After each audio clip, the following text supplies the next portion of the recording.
Hello, இன்றைக்கி நம்ம பார்க்க போகிற ரெசிபி என்னென்னா இட்லிக்கும் தோசைக்கும் மாவு எப்படி மிக்சியில் அரைக்க போகிறோன்னு பார்க்க போகிறோம்.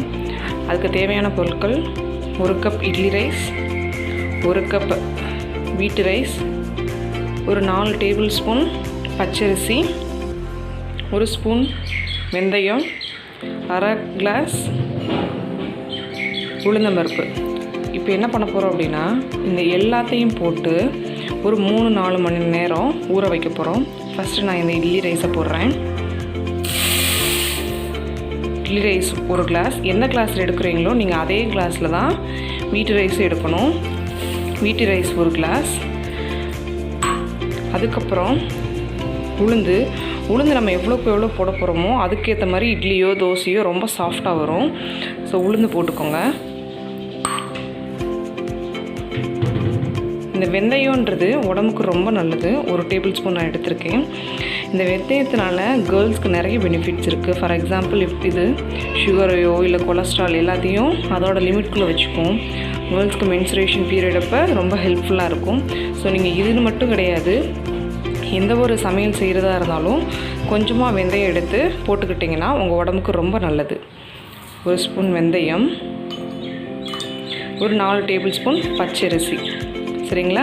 ஸோ இந்த பச்சரிசி சேர்க்குறதுனாலே ஹார்ட் டிசீஸ் எல்லாமே ஓரளவுக்கு கண்ட்ரோலாக இருக்கும். ஸோ நம்ம சேர்க்குற இட்லி தோசை மாவு அரைக்கிறதுல இவ்வளோ விஷயங்கள் இருக்குது. ஒவ்வொரு ரைஸாக இருக்கட்டும் இல்லை உளுந்து பச்சரிசியாக இருக்கட்டும், எல்லாமே நம்மளுக்கு நல்ல ஹெல்த் பெனிஃபிட்ஸ் கொடுக்க போகுது. இப்போ இந்த ரைஸை நான் என்ன பண்ண போகிறேன் அப்படின்னா, தண்ணி ஊற்றி ஒரு 3-4 தடவை களைஞ்சி வைக்க போகிறேன். களைஞ்சதுக்கப்புறம் இதை நல்லா தண்ணி பிடிச்சி ஊற வச்சிடணும். 4 மணி நேரம் கழித்து நான் உங்களுக்கு காமிக்கிறேன் எப்படி மிக்சியில் அரைக்கிறதுன்னு பார்ப்போம். சிலருக்கு என்ன பண்ணலாம் அப்படின்னா, மிக்சியில் அரைக்கும்போது அந்த தோசையோ இட்லியோ ஊற்றும்போது கொஞ்சம் ஹார்டாக இருக்கும். பட் அது எந்த பதத்தில் நம்ம அரைக்கிறோன்றது இருக்குது. நான் அரைக்கும்போது உங்களுக்கு எப்படி வீடியோ எடுத்து காமிக்கிறேன். இப்போ நான் ஊற வச்ச இட்லி அரிசியை மிக்சி ஜாரில் போட்டு வச்சுருக்கேன். தண்ணியை நல்லா ட்ரைன் பண்ணிடுங்க.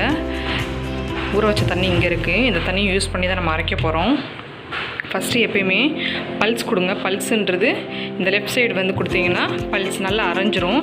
ஸோ ஃபஸ்ட்டு பல்ஸ் கொடுத்து அரைஞ்சதுக்கப்புறமா கொஞ்சம் கொஞ்சமாக தண்ணி சேர்த்து அரைங்க. நான் ஃபைனலாக தண்ணி சேர்த்து அரைச்சி முடிச்சதுக்கப்புறம் காமிக்கிறேன். பாருங்கள், கொஞ்சம் அரைச்சிருக்கேன்.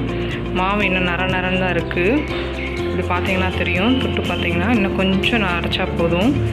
ஃபைனலாக அரைச்சிட்டு காமிக்கிறேன். இப்போ பாருங்கள், நல்லா அரைஞ்சிருச்சு. ரொம்ப நைஸாக அரைக்கணும் தேவையில்லை, இந்தளவுக்கு இருந்தாலே போதும். பட் மாவோட பதம் பார்த்திங்கன்னா இந்த மாதிரி இருக்கணும். மிக்சியில் அரைக்கும்போது இந்த பதத்தில் இருக்கணும். கிரைண்டரில் எப்படி அரைக்கிறது நான் இன்னொரு வீடியோவில் போடுறேன். ஏன்னா மிக்சியில் வந்து ரொம்ப ஹார்டாக அரைச்சோம் அப்படின்னா இட்லி ரொம்ப ஹார்டாக இருக்கும். பிச்சு சாப்பிட்றதுக்கே ரொம்ப கஷ்டமாயிடும். ஸோ நல்லா பார்த்துக்கோங்க.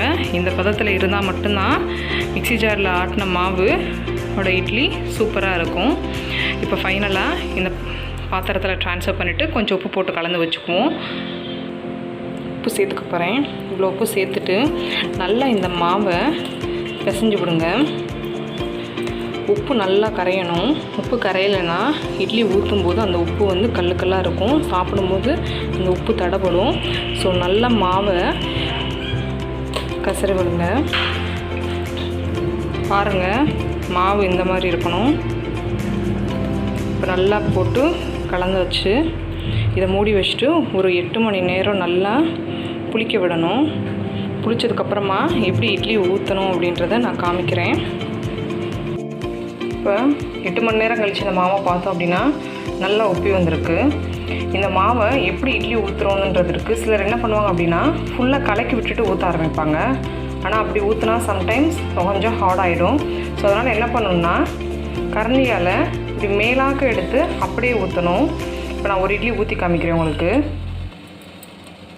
இங்கே பாருங்கள், நான் ஒரு கரண்டியில் எடுத்து அப்படியே இதில் ஊற்ற போகிறேன். ஒரு கரண்டியில் எடுத்து ஊற்ற ஆரம்பிங்க. 10 நிமிஷம் தான் இட்லி வேகிறதுக்கு. சூப்பராக இருக்கும் இந்த இட்லி. ஆல்ரெடி இட்லி பாத்திரத்தில் தண்ணி வச்சுட்டேன். கொதிக்க ஆரம்பிச்சிருச்சு. 2 தட்டுலையும் ஃபுல்லாக ஊற்றிட்டேன். இதை இட்லி பாத்திரத்தில் மாற்றிட்டு 10 நிமிஷம் கழிச்சு எடுத்து பார்ப்போம். இட்லி குக்கர் பாருங்கள், இட்லி வெந்துருச்சான்னு தொட்டு பார்க்குற கொஞ்சம் தண்ணி தொட்டுட்டு ஜென்டலாக ஒரு ப்ரெஸ் பண்ணுங்கள். கையில் எதுவும் ஒட்டலை. ஸோ இந்த நேரத்தில் நம்ம எடுத்துடலாம். ஃபைனலாக நம்மளோட இட்லி ரெடி ஆயிடுச்சு. எவ்வளோ சாஃப்டாக இருக்குன்னு பாருங்கள். நல்லா இருக்குது. இதில் அப்படியே கூரை கொஞ்சம் கார சட்னி ஊற்றி சாப்பிட்டிங்கன்னா இன்னும் அருமையாக இருக்கும்.